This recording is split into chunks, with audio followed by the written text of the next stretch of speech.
And to the dailies, Martin. Mm-hmm.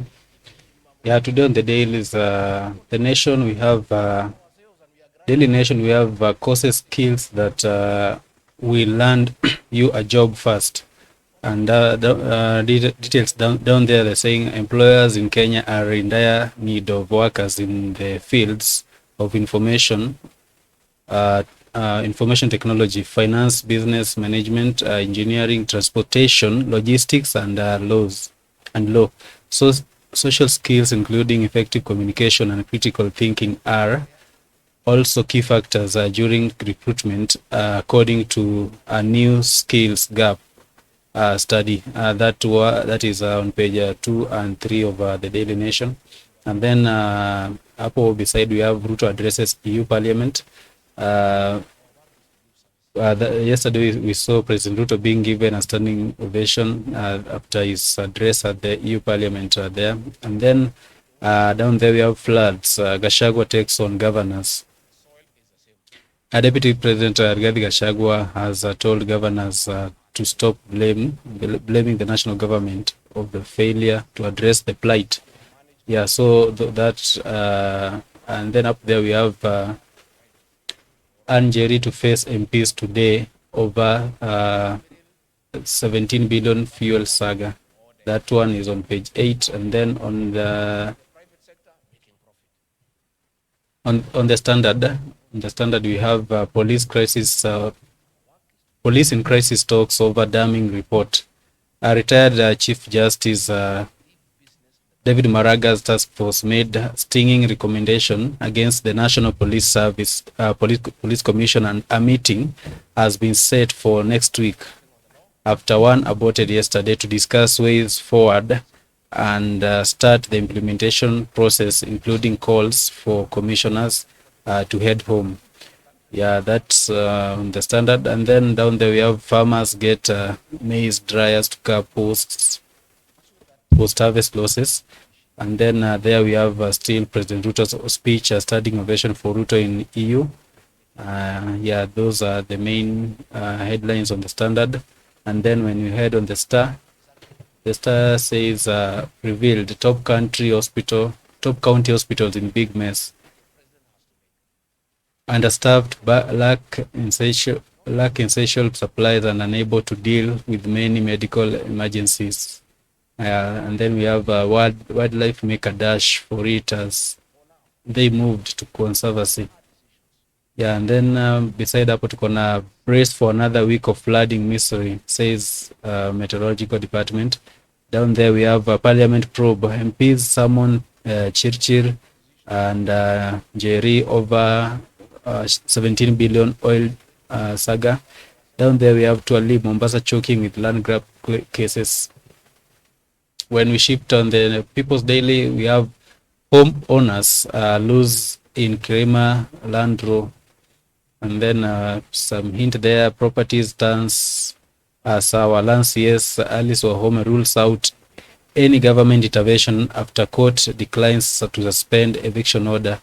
Families occupying the 1,000 acres have until end of the year to move out. They want a ruling quashed as heir of Italian who sold the land to politician dragged into dispute. Yeah, and then hapo juu you have talks. Wiper party gives tough terms. Kalonzo allies warn they will call for mass protests if Azimio conditions in the bipartisan negotiations are ignored. That one is on page 7. Yeah, so those are what the dailies contain. So Ninjel, Let's go straight to what DP Gachagua said.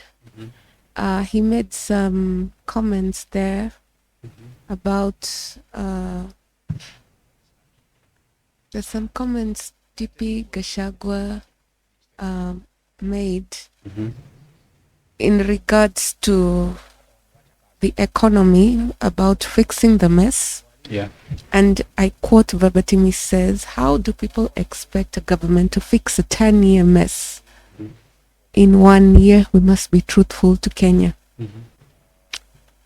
And, well, It's interesting because the Kenya Kwanza government, when they came into power, it seemed like they were about to leave what happened behind in terms of the Uhuru administration and ensure that when they come into the forefront as the government of the day, that they would fix the mess. But now, 1 year later, they are still making more and more blame games. I think DP Gashagwa is still wallowing in the miasma of what happened back in the day, according to what he thinks as the handshake government. Well, according to him, the public coffers were stolen by Uhuru's regime. They found the country. There was nothing literally in the Treasury Department, and so he basically is asking Kenyans to tone down the negative rhetoric by explaining to them that it cannot take 1 year to actually bring down the cost of living as the Kenyans thought. But I would like to ask myself, if he had believed in Ruto, because Ruto, when he came into power, he expressly told the Kenyans that when he puts his Bible down, the first thing that he's going to grapple with is to ensure that Kenyans are able to live according to their means and work out the system, the economic system, and ensure that the people who are at the bottom of the economic pyramid, which is the kind of demographic that he arrowed during his campaigns, that they will actually appreciate the fact that he has come into government to save the country from the grappling shilling that is weakening, and to ensure that the prices of fuel and the prices of things like foodstuffs and energy are brought down. Now, but 1 year down the line, I'm just asking myself, they came up with the policies such as the finance bill policy, the finance bill that is actually ensured that the taxpayer has to pay a 16%, and they're not expanding the tax base of the Kenyan people. I just don't know. I just don't know from what from what past he is borrowing from, because if we go back to what Kibaki's administration did, when they inherited the economy that had been dilapidated for 24 years by President Moi, we find that Kibaki was very, very practical, and he was a technocrat, and he was an economist. He did not go back to calling names back and forth. He did what he had to do. And I remember when Kibaki took over, there was a free primary education, which was something that was unheard of, and he was able to pull it off. And most of the people who were able to study during Kibaki's time appreciate his regime because he did a lot of good. He was able to stabilize the shilling. He was able to stabilize the economy. He brought in so many economic reforms that even enabled the GDP to go up. But right now, as we speak, there are many people who are saying that Ruto is currently globetrotting. He's currently globetrotting around the globe. Like yesterday, he made an address to the EU Parliament. Well, I don't know whether that is the correct approach to try and secure the confidence of the Kenyans as we speak. Seemingly, Gashagwa he has his duty. I think he's doing his job by trying to protect the interests of the Kenya Kwanza government, and at the same time he is doing his due diligence to ensure that the negative rhetoric that the Kenyans on the ground are emitting is toned down. So maybe I think that is what he is trying to do. He doesn't want the administration currently to inherit all that blame game and all that heavy weight on on their shoulders, and so he is apportioning the blame to the previous regime, and he wants to let the Kenyans exquisitely know that whatsoever thing that is happening in matters to do with the economic crimes and the fact that the things are not as they promised is as a result of what happened and what they inherited from the previous regime. Yeah, according to me, that statement by Gachagua, like they cannot clear that. They say 10 years mess. Is it 10 years? Mm-hmm. Yeah, 10 years mess cannot be fixed in 1 year. I think Gachagua is forgetting that in the first time you can say, for if maybe Ruto was saying that he was not the actual, like the real DP, the last, the second term of Uhuru's regime. I think he should remember that Ruto was part of the first 5 fully. So if he says that that he is trying to clear that mess, or trying to clear 10-year mess within 1 year, you should remember that Ruto was part of the. Actually, we can say all the mess from since they were elected in 2013 up to the second term in 2017. So in 2022, so I think DP Gachagua is just the same thing, like throwing blame game here and there, like trying to run out from reality that right now Kenyans are in dire need of being rescued. I think you should just stop, and this government should just stop talking and work in silence. You understand? Sometimes working in silence helps a lot. You see, when maybe during maybe marriage and relationship, when you promise a lot of things, you'll end up because you are promising, trying to impress maybe a lady, so that at the end of the day you may be able to win her heart, and there's nothing that you are doing.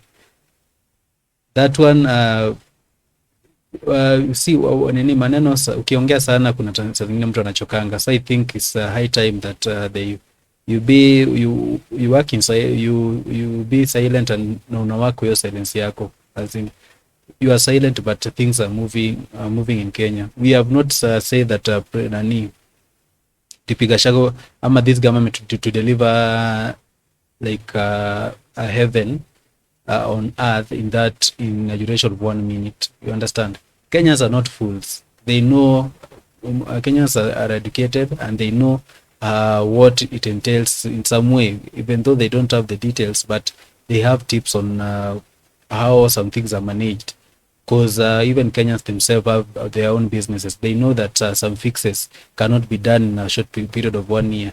We have not told Kenya Ruto's government to fix everything in 1 year.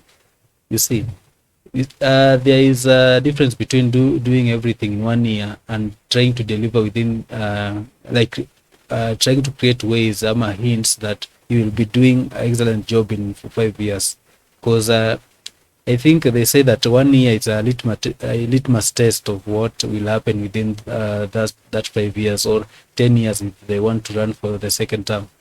I think they should start with showing Kenyans like signs that everything will be good. Other than like right now, the cost of living is high in some way compared to Uhuru's time. You understand? So there's no way you tell people that you want to fix mess, and the first thing that you introduce is high taxes and zero delivery so far. There is nothing that there are a few things that Ruto has delivered, but the bad is doing outshines those good maybe he seems to have done so far. I think President Ruto should look on ways to we say, for example, if we saw, was it Malawi president who suspended some international flights for himself and for the members of his cabinet. I think if Ruto had come up with such policies, you understand, he says like we saw back then he limited the visits to some particular number, but that one is not helping. I think he should have limited, like there is no abroad travels. I think even the speech of yesterday, it will be easier. This speech ya jana ange make through video conference. I think it will be just enough. Hakungekuwa na like trying to go and please the people, and you're not even a member of that group. It's just ni kama you're being an intruder and you want to be given opportunity to talk to people so that maybe you please people out there. At the same time, Ruto is doing on a double speak. We saw back then like anakashifu those international communities on some stuff that they are doing in Kenya or in Africa, but at the same time is looking for platform to go and speak to them. So at the long run, at Ulai, where is he standing at? Is he standing at what? Just as the way Malema told him, he should stop maybe pleasing those people, and it's high time he works and delivers to the people, because you cannot huwezi enda kuplease watu huko nje na watu wako wanaumia. Just face reality and try and help your people, because those people ndio wata determine if hata kama ulisema ati you're not focusing on election, still if 5 years has passed and there's nothing major you've done, hata kama it's wanasemanga it's difficult to kutoa a sitting president. I think I don't know, but this time I don't think if maybe this trend itaendelea mpaka after 5 years, I think this time it will be different. Well, after those sentiments, I think there's something that Kenyans also need to think about. These politicians, do they have political goodwill to actually come out and tell Kenyans the truth, especially on the matters to do with the oil saga, on matters to do with how the economy is doing, on matters to do with the grappling shilling? Yesterday, President Ruto went and made a speech to the EU Parliament, and he made some very, very interesting comments as he delivered his address.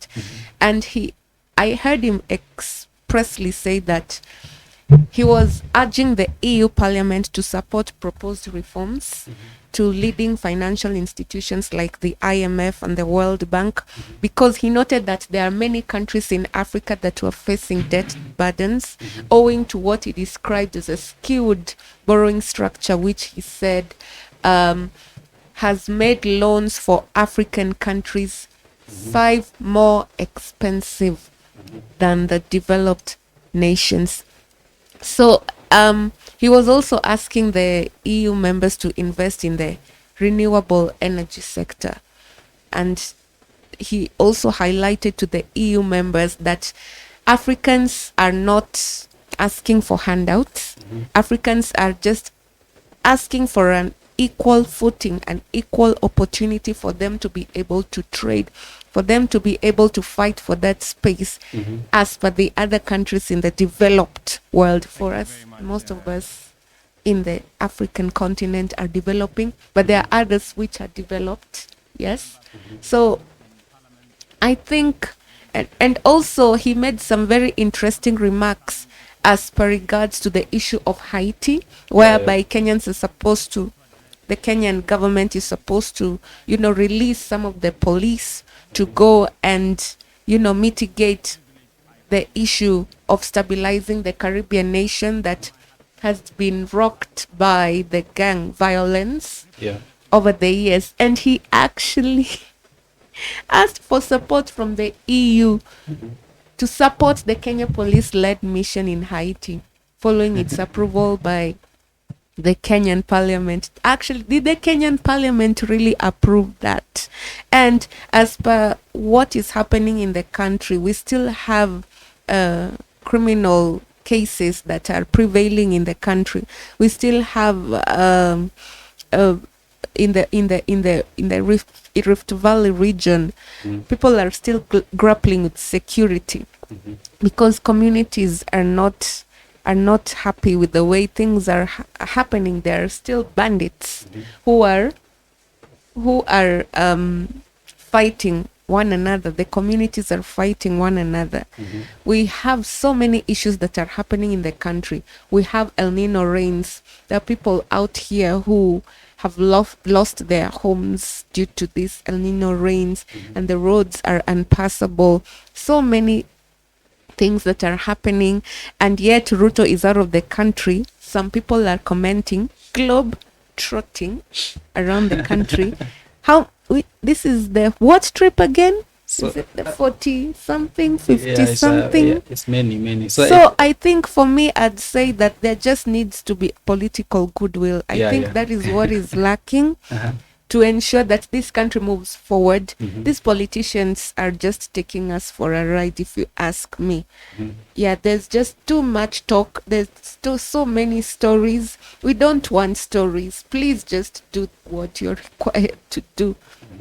Yes, and that is why the opposition is on their neck, trying to ensure that the checks and balances are there, and to ensure that the Kenyan government, not even the opposition only. Also, the fourth estate is doing their part, but I've heard that there are some members of the fourth estate who are in their pockets as well. Then again, we have also these state agencies, the EACC.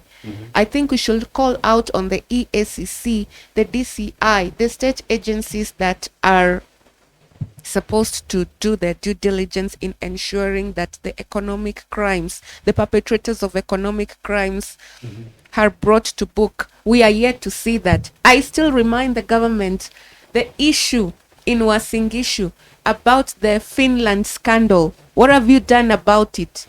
Senator Mandago, what have you done about him?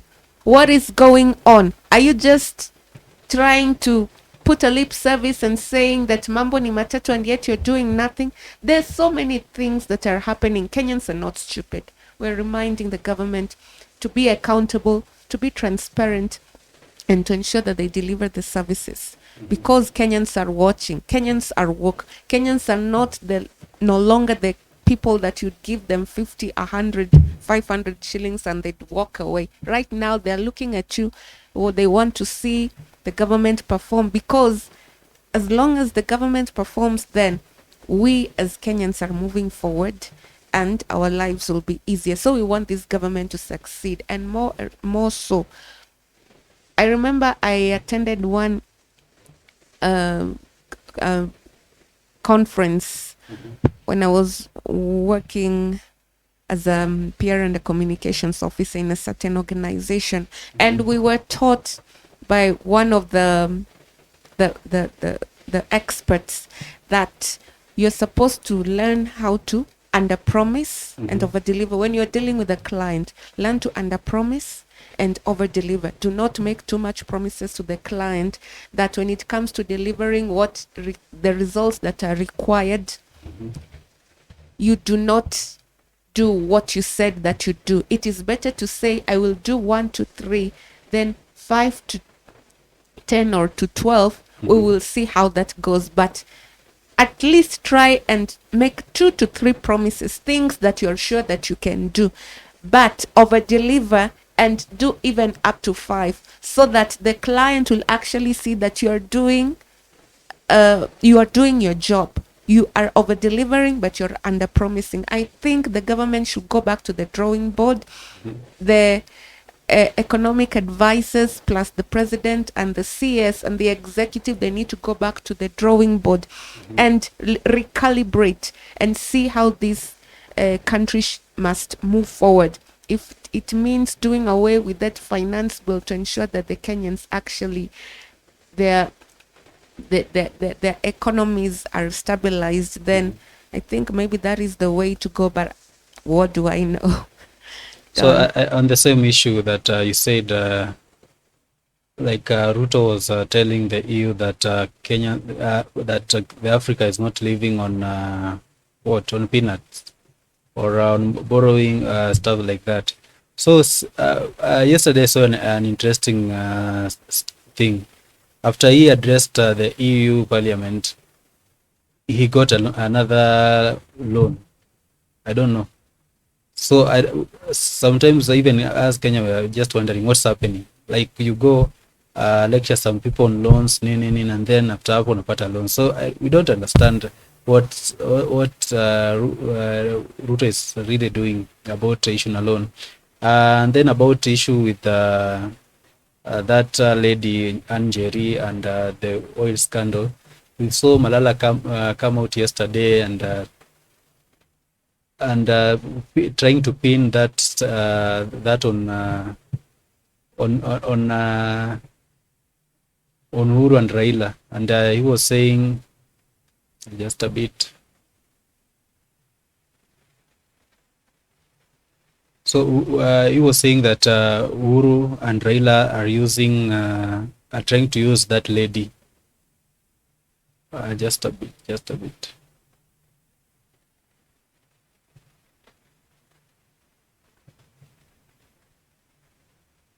Even private security guards should have decent lives, should earn decent salaries just like any other Kenyan. And therefore tunaunga mkono kabisa rais azidi kuinua watu wa kutoka chini kwenda wapi? Juu. Inaitwa bottom up. So karibu sana, na tuko na viongozi ambao pia waliwania kiti cha MC hapa na wamejiunga. Take the decisive step towards structural shift required to fulfill the 2030 Agenda for Sustainable Development and keep global warming at 1.5 degrees centigrade. This was precisely the premise of the inaugural Africa Climate Summit that I hosted in Nairobi in September. The summit provided a platform not just to discuss the challenges we face, but to view them through the lens of solutions and opportunities. Therefore, I'm hopeful because there exists a real opportunity, an opportunity to reach sustainable, equitable prosperity for all of humanity.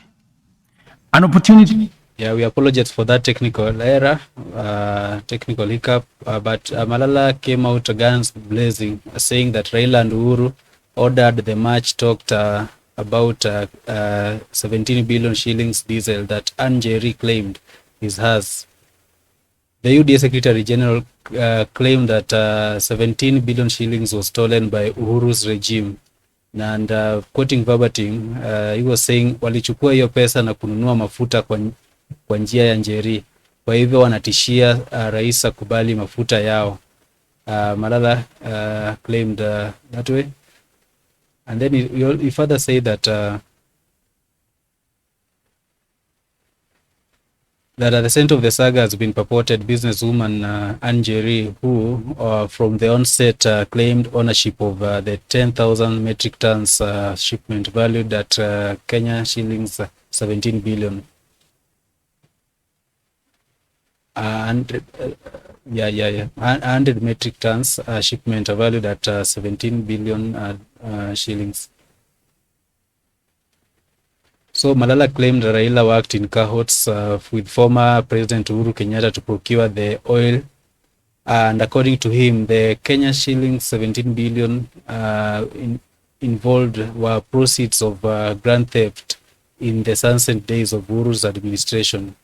Malala further asserted that Uhuru's recent resurfacing in the public after months of absence was motivated by the emergence of the saga. He thus concluded that Raila and Uhuru were persons of interest in the oil drama. He further asserted that the handshake duo were out to monopolize the oil sector. So that leaves us with a lot of questions so who, according to you, who should you believe? Or before that, let's play that clip. Let's just play that clip.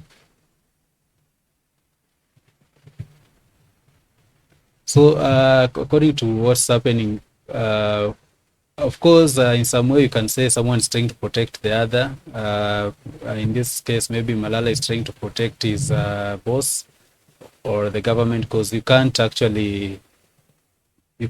come out and accuse your serikali amaji. So let's listen into what Malala said.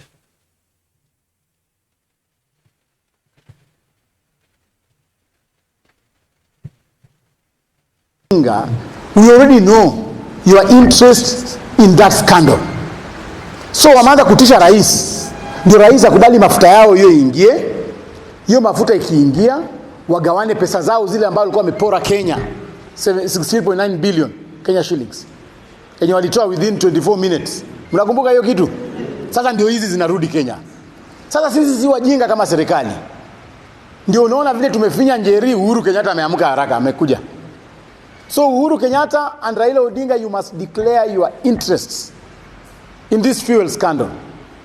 Tangu lini Raila Odinga wewe unaanza kusema ati kampuni fulani ipewe tenda, kampuni fulani ipewe tenda? That is not your work. That is not the work of opposition. As government, kama serikali imesema ni government to government business na imeteua kampuni 3, respect the decision of government. The contracts are in parliament. Unaweza enda kwa parliament uangalie contracts zile ambazo serikali imepeana. Na Saudi Arabia nao kama government pia nao wameteua kampuni ambazo zitafanya kazi na kampuni yetu. So tafadhali Raila Odinga, wewe concentrate na biashara yako ya gas. Ile gas. Najua Raila alikasirika kwa sababu wakati tuliingia tulipata yeye na Uhuru walikuwa wamepandisha bei ya gas. Walikuwa wamepandisha bei ya gas, hii ndogo ilikuwa karibu 3000 shillings. Unakumbuka? Na ni kwa sababu yeye peke yake ndio ana produce gas. Yeye ndio anafanya biashara ya gas Kenya nzima. So vile rais aliingia akafungulia kampuni zingine zifanye gas sasa hii imerudi, bei ya gas imerudi chini. Hiyo ndio hasira ambayo Raila Odinga ako nayo.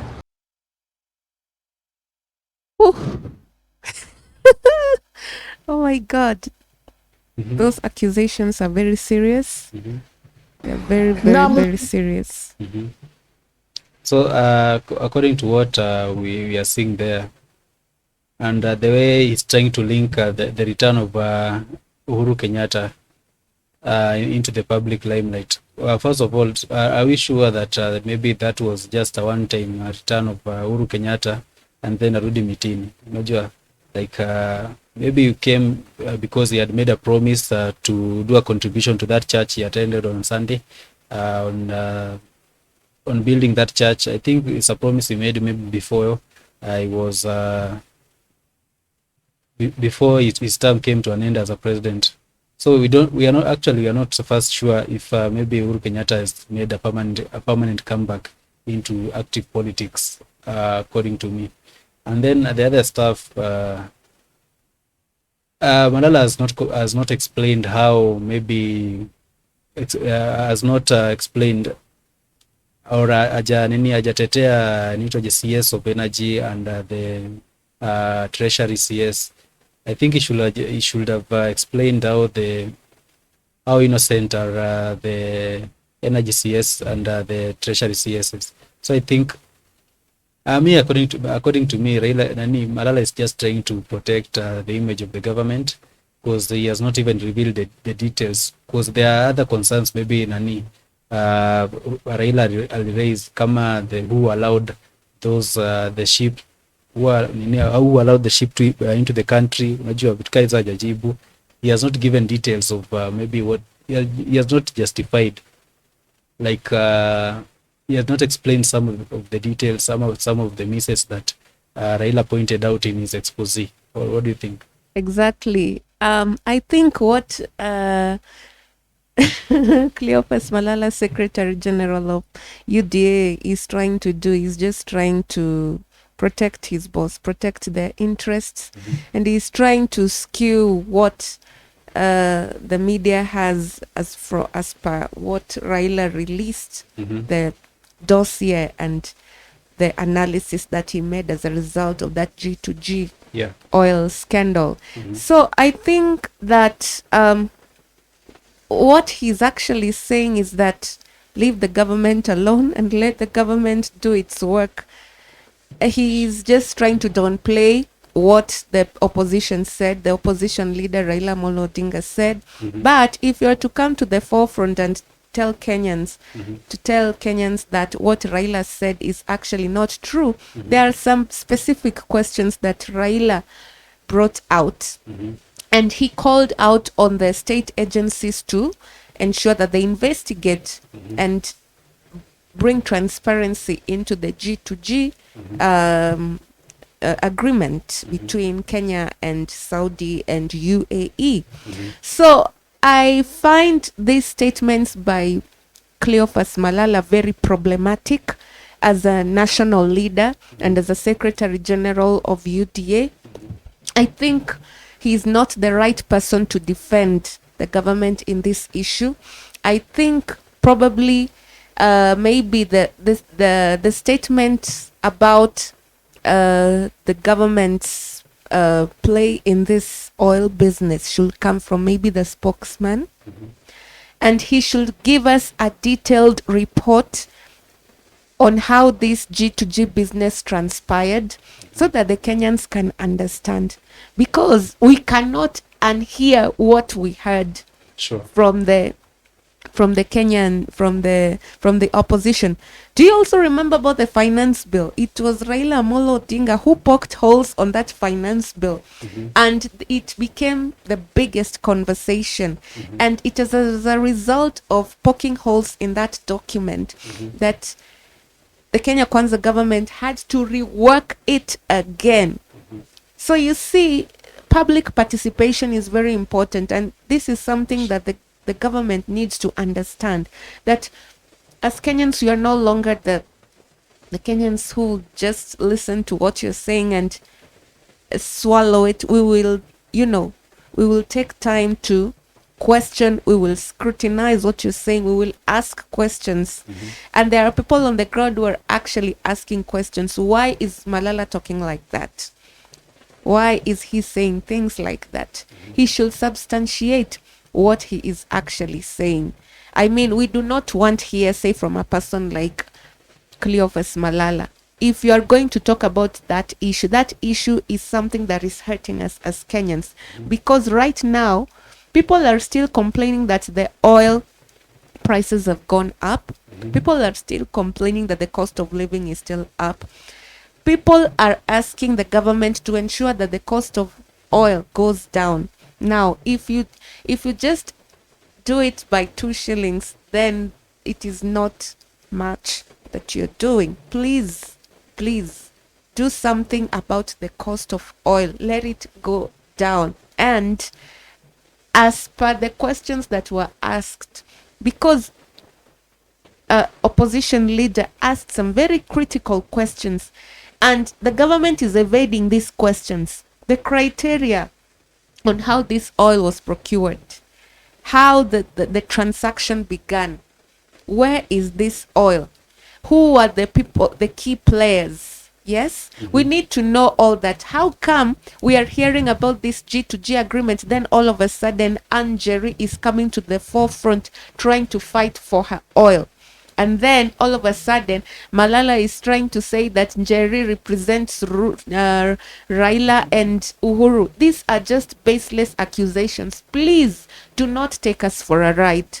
We want a full explanation. Give us the documents. You are telling us the documents, the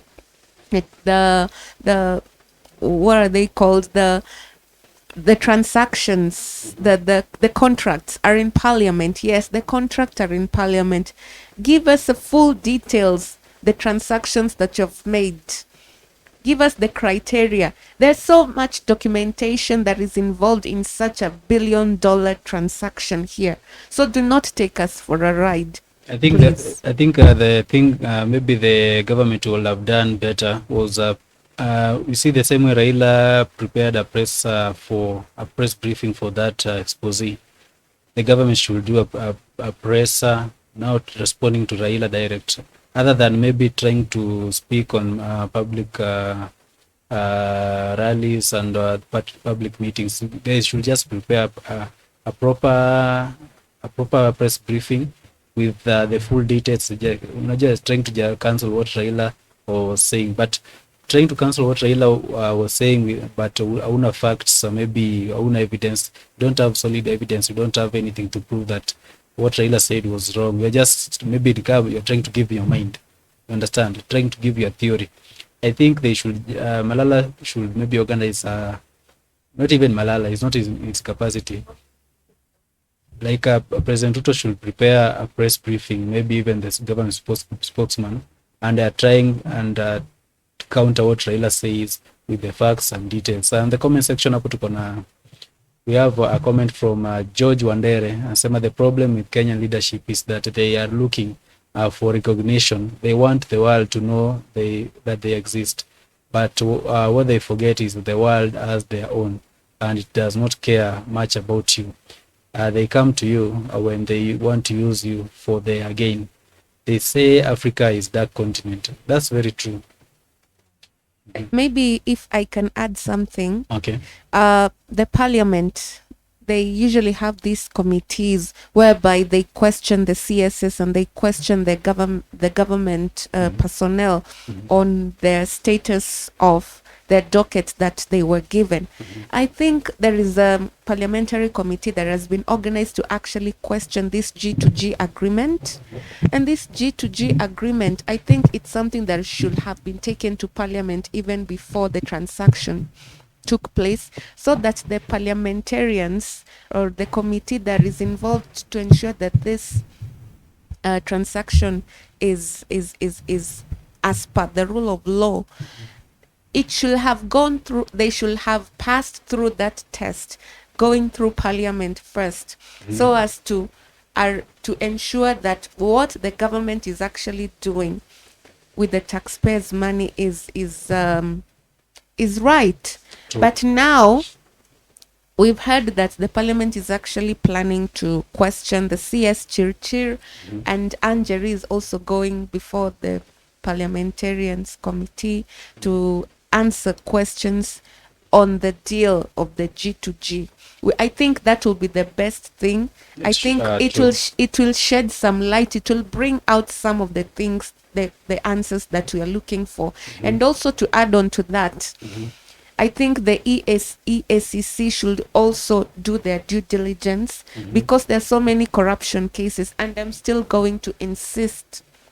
President Ruto, you said that you are going to be hands-on in fighting corruption, and we still haven't seen that. I'm still referring to the Finland scandal.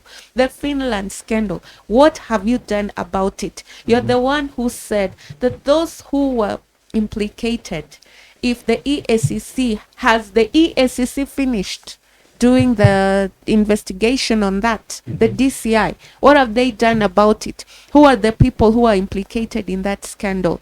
What have you done to compensate the parents who paid millions and millions of shillings for their kids to go to Finland and start a new life or start their education there, or maybe jobs?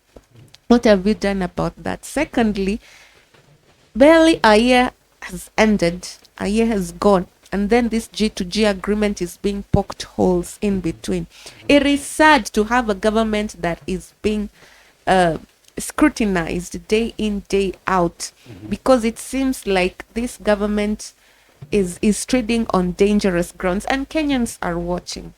We are not saying that the people who are poking holes are perfect. We just want you to deliver the services that you said you would deliver. So the EACC and the DCI, they need to be, I think the parliament needs to ensure that the EACC and the DCI are stand-alone institutions. They are not in the pockets of the government, because if they are pocketed by the government, then we have nothing.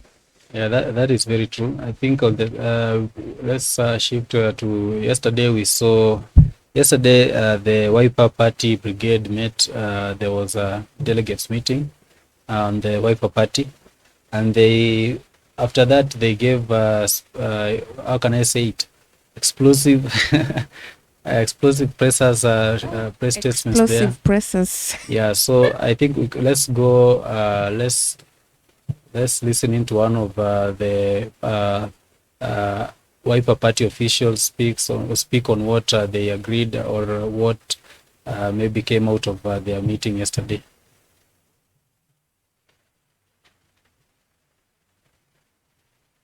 Coming. I want to say this, as Wiper Party, we are going to refurb ourselves We have very clear strategies and we have a very clear plan for the country to save this country and to struggle it out of the yokes of the new colonizers. The new colonizer globally is the Kenya Kwanza government.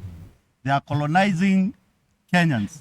And I want to say that as Wiper and all Kenyans of goodwill of thinking will be able to muscle any good think tank for this country to save it from the yoke of high cost of living, high cost of fuel, and the east of stealing from public coffers.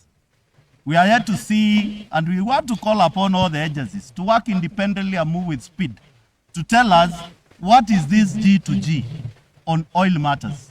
Because within a week, so much has been spoken about it. But all the agencies which are supposed to deal with corruption, all the agencies which are supposed to deal with getting to the bottom line of this issue must move with speed and tell Kenyans, are we going to see the cost of fuel coming down? Are you going to tell us who is G2G? Are you going to tell us who received the fuel? Are you going to tell us where the fuel is? And as Wiper Party, we are going to stand firm and call a spade on this government. Barack Obama, the president of the United States, then made less than 30 trips overseas in 8 years. Our own year is heading to almost 100 trips in a year. What are you looking for out there when Kenyans are suffering here? What policy will you come from? I saw your deputy president saying that hatutaki wazungu hapa. Kama hutaki wazungu unaenda huko kufanya nini? Shida za Wakenya hazitatatuliwa Ujerumani. Shida za Wakenya hazitatatuliwa na hizi trip mingi unataka kwenda. Kitu ile tunataka kuona, ulituambia ukiweka Biblia chini utadili na sisi uhakikishe maisha imekuwa rahisi. Kumbe ulikuwa unaweka Biblia chini uongeze bei la unga, uongeze bei la mafuta, uongeze school fees, ufinye wa Kenya na waanze kujigamba.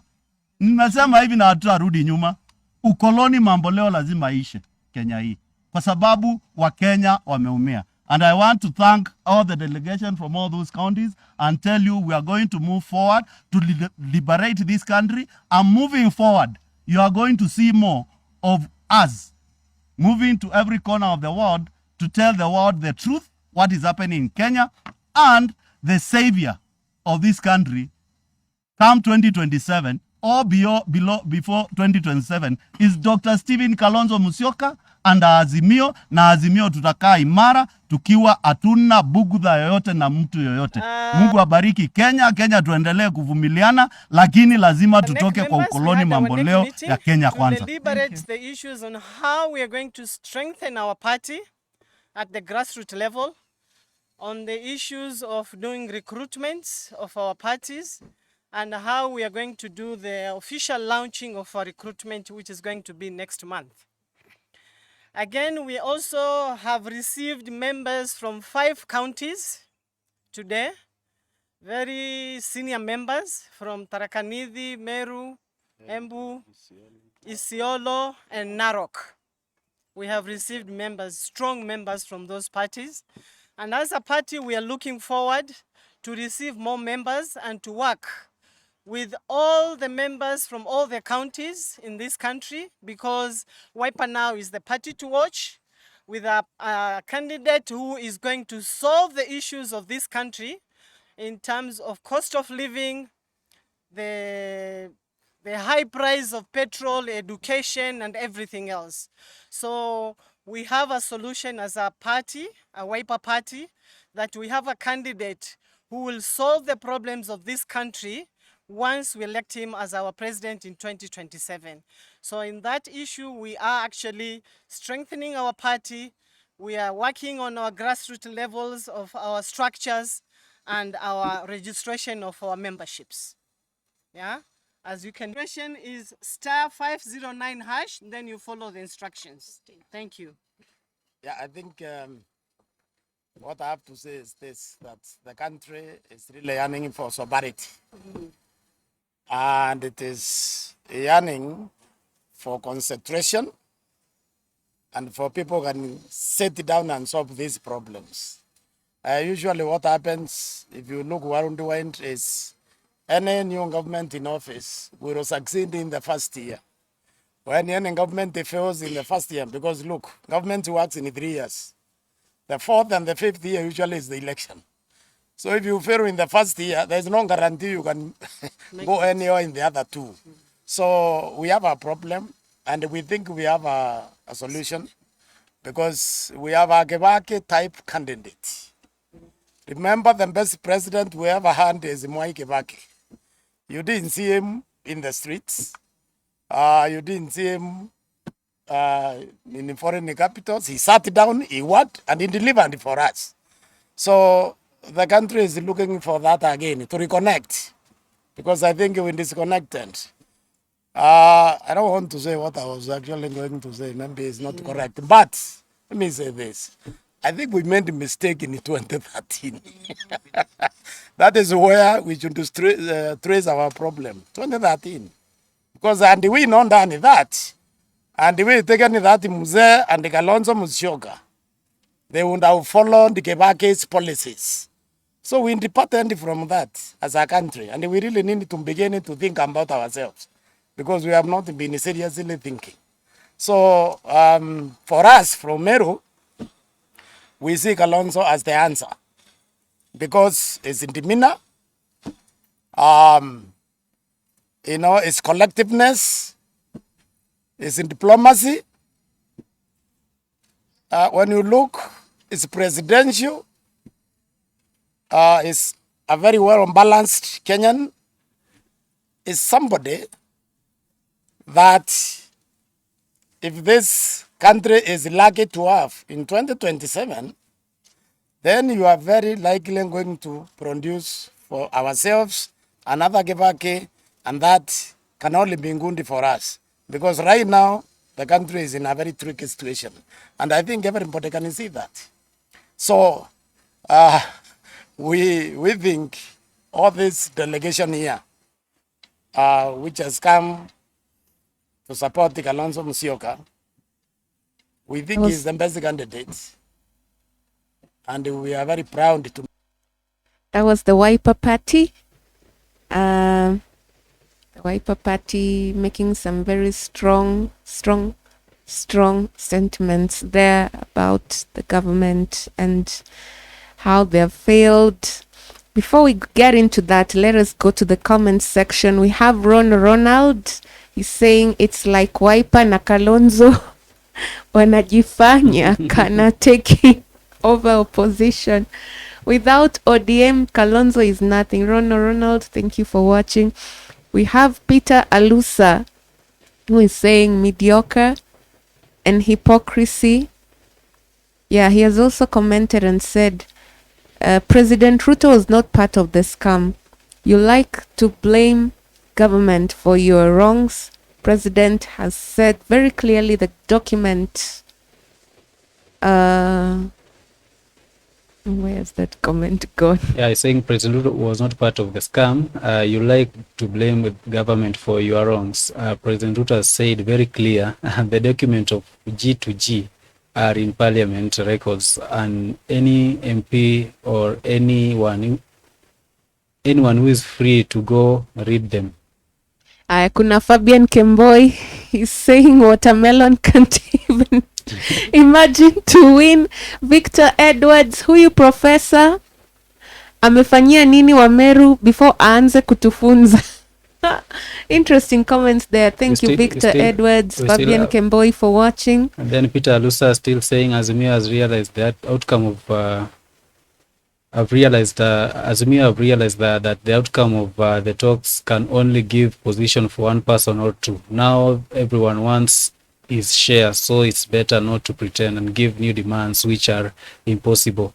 They have never given government any chance to do their work. Yeah, so I think those are so far the comments. Thank you very much for watching and following the show. So what can you say about those sentiments by Wiper? Wrapping up, I'll just say that, wow, these people, first of all, they have come to front their candidate, Wiper party leader Kalonzo Musyoka, to be the presidential candidate for Azimio. First question that I would ask, as Azimio party, have they talked? Have they deliberated on the issue? Have they are actually jumping the gun, according to me. I know these sentiments come from a place where they had actually had a conversation on the podium, seeking to speak to Raila, saying that Kalonzo Musyoka has supported you ever since 2013. Yes, 2013 up to 2022. He's been very, very loyal. I can attest to that.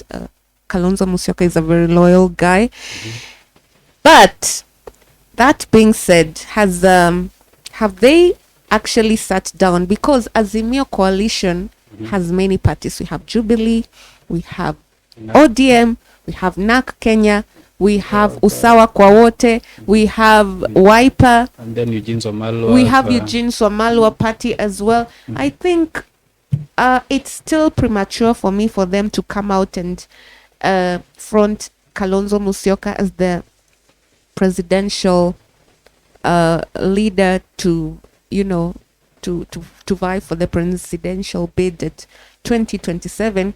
I mean, we are still in 2023 and the government still has 4 years to go. I think it's still early. And I also think that they have every right to speak out their views, because as the way the country is going, yes, they have their right to say that the government is not doing enough. But to go out and say they are out to save Kenya, I think for me that is pretty premature, because they have other people to consider. They are not the only people in Azimio who wants to front their presidential candidate. That is something we knew, that it was Raila Amolo Odinga, and there are people who have the idea that Kalonzo Musyoka is not yet ready for 2027. They still think that Raila Amolo Odinga is the right candidate for 2027. Still, there are mixed feelings on that. But then again, I also agree with the sentiments of the Meru politician who said that Kalonzo is very cool, calm, and collected. That one I totally agree. He's very straight. He is also a diplomat. Yes, he was a diplomat. He has worked well as a diplomat, and he does not beat around the bush. He's just a cool, calm, and collected person, and he has proved his loyalty to Raila Amolo Odinga all these years. Can you imagine? This is the 4th election that he has stood with Raila Amolo Odinga, and yet he kept on losing. Can you imagine that? I don't think that kind of loyalty, you can find it anywhere else. But then again, I think this Wiper party needs to go back to the drawing board, and with Azimio coalition, they need to talk about this. They need to deliberate on this. And then, even as much as they're critiquing the government, I think they need to re-strategize and work on how they are going to win the elections in 2027, and not necessarily bring it out for the public to know. They should just keep it under wraps. And then when it comes to that year, 2027, now they will start working on that paradigm where they are actually looking to winning the elections, if it has been fated for them to win. We have Fabian Kemboi. Comments there, Fabian Kemboi saying, nonsense, hypocrisy, idiotism, irrelevant nonsense. Kalonzo can't even defeat Gachagua for presidency. Victor Edwards saying, huyu professor amefanyia nini Wameru before anze kutufunza? Thank you for your comments. So on that unity, if you're asking, maybe they agreed, they met as Azimio la Umoja and spoke maybe in one language. We still have had Martha Karua. Martha Karua yesterday, Martha Karua rallies Azimio leaders from Mount Kenya to contradict Raila over bipartisan talks. They want two burning issues addressed: fresh demands in she has issued fresh demands from the bipartisan talk. And then so Mount Kenya leaders dismissed the bipartisan talk, terming them time wasting and diversion from the main issues pressing the country. The leaders said that they will not approve the final report if it failed to address two critical issues. And according to Martha Karua, the high cost of living and fidelity to the law regarding political parties are non-negotiable. So the Azimio leaders from Kiambu County, actually they're differing. When you see those comments, maybe you can say of late we have seen we have suddenly seen Jeremiah Kioni going silent on the issues on the politics. What do you think that maybe it's cooking? Because back then, if you see this, one of the demands the Mount Kenya Azimio leaders are saying, the high cost of living, of course, that one has been the main issue, even from the larger Azimio party. Now the fidelity to the law regarding political parties are non-negotiable. I think they are saying, they are referring to the Jubilee party. Or what do you think? Well, I think the NAK Kenya party leader, Martha Karua, has some very, very pressing matters that wants addressed in matters to do with fidelity of political parties. Because the way, according to me, the way she's seeing things, the way things are going in this government, she's not trusting this government to keep the fidelity of of political parties to fruition. And so, and also the cost of living is actually something that is tangible, something that Kenyans are grappling with, something that Kenyans cannot wish away. And it's something that needs to be tackled very well by the government, because they said, wakieka Bibilia chini, they are going to handle that issue of the cost of living and ensure that cost of fuel prices, the cost of food has gone down so as to enable the Kenyans to live in a manner that is good for them. So I think the party leader is looking into the future in the next 3 years. We are now in 2023. In the next 3 years, probably the Kenya Kwanza government will try to do away with the fidelity of the political parties. Look at what is happening to Jubilee. Wetangula said that Sabina Chege is the party leader. I mean, how feasible is that? It just speaks to the fact that she does not trust the bipartisan talks, because probably from what he has heard from Kalonzo Musyoka, she is not satisfied with the talks. She's not satisfied with the report, and she has even threatened the two principals of the bipartisan talks, Kalonzo Musyoka and Imani Ichung'wah, that if those two issues are not taken care of, then there is no need to expect any approval from them. So in the comment section, we have Fabian Kemboi saying Shosho is irritating. She doesn't have one MCA, even one MCA. How can she dictate how talk should be handled? So Interesting. So according to me, maybe in somewhere or another, like of late, we have seen some moves being created by Azimio. Because on Sunday we saw company leaders with Uhuru Kenyatta and their leader there, Kalonzo Musyoka, at the church, at that church service and that Arambe. And we saw Raila Odinga akijibamba kwa rugby mbaya sana. And then of late we have seen, of course,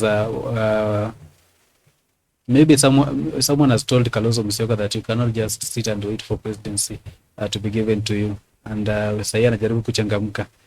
Because apart from those qualities that you mentioned that Kalonzo Musyoka has as a leader, I think for a politician, you have to be aggressive. I think that aspect of aggressiveness is what maybe Kalonzo is lacking, and maybe in some way or another will not make him maybe president if he starts campaigning late. You understand? Because right now, if what Ruto is doing right now, Ruto is trying to be relevant and trying to be on the media all the time so that he don't be forgotten. As you see, you can be a president and still be forgotten. Like unasema like Ruto alienda wapi nini, so you have to be on the media, so that being on juu ya magari saa zote and being places akilaunch projects za Ruto akisema ni zake. So I think someone has told maybe Kalonzo for him to be a suitable candidate, presidential candidate in 2027, he should start now, and that's why maybe anaanza kuchangamka. And me, according to what I've observed pale Mount Kenya, kuna hii issue na Kamwene imekuwa formed. So Kamwene that tumeona Martha Karua and Peter Munya and the famous Jubilee Nick Jeremiah Kione wakiwa on the forefront. Me, according to me, I don't understand how you can form your chama ndani ya kachama. So hiyo sielewi. Mi kwangu ni kama naona ni I don't know if I'm insinuating. Naona ni kama maybe in some or another there is a particular kuna venye maybe there is a conflict of interest within Azimio party in some way. In quotes, I can naweza iweka ni kama kuna a crack maybe emerging that we are not currently is not surfacing, but soon it will come out that kutakuwa na break very soon. I don't know what you think on the comment section. And for those people who have tuned in and are watching us live on Facebook and are not our followers on Facebook, please run pale kwa Facebook as follow as Letka CV Kenya hapo. And if you are not our subscriber on YouTube, please subscribe to our YouTube channel for more content like this, and we'll appreciate, and you will be updated on the current happenings in Kenya and some bit of international news.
The European Union and Kenya. This is a major leap forward in our trade and economic relationship. The EU remains one of our most important trading allies, accounting for more than a fifth of Kenya's global exports. I must emphasize the impact of this agreement extends far beyond trade statistics. It opens a world of opportunities, facilitating not only the exchange of goods, but also ideas and innovations. It is a bridge between people and... Camera imeenda maandamano. So thank you very much for tuning in, and it has been our pleasure being part and parcel of being in company of you, and being your number one notifier, and for breaking news and for breaking news on politics and other stuff. So I've been your host, Martin. And Ninja. Yeah, so see you tomorrow, same place, same time. Bye-bye.